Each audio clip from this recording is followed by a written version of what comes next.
I was walking along the Nantes-Brest Canal, not far from where the waters of the Aulne, the Rivière d'Argent and Canal meet. A place of shared waters, where waters intertwine. Enjoying in my reflection were the conversation I had with an old man who had talking about his attachment to his former mill, to the house he had restored so that his wife could stay there, near the water.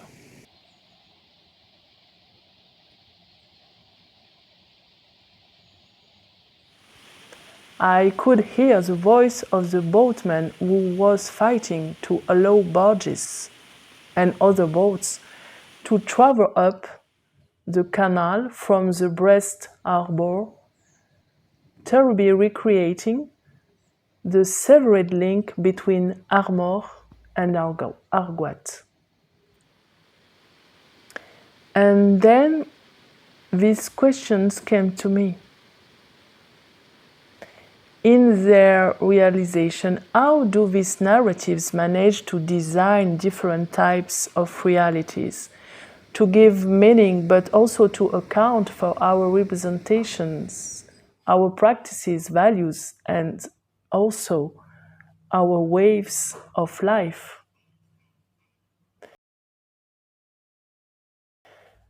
I start from the principle that our narratives about the world speak about our identities, about the way we describe our reality to stay in our well-known horizon. It is not the narrative of the self, a form of reflexivity in action.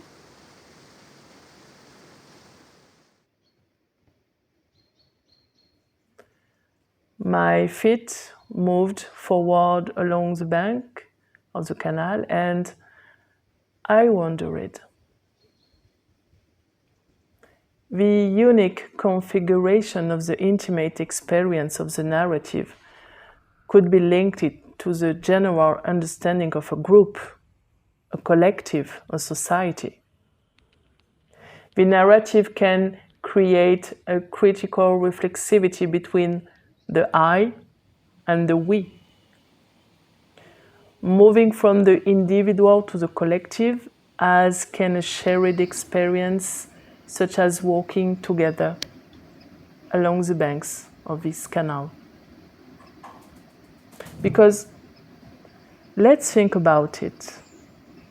Is it possible to conceive our existence without incorporating the norms, the values, the practices, the beliefs, and finally, the expectations of society and the environment in which we live?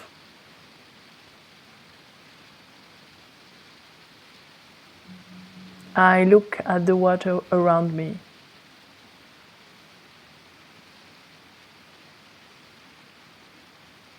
We are connected. We are interdependent.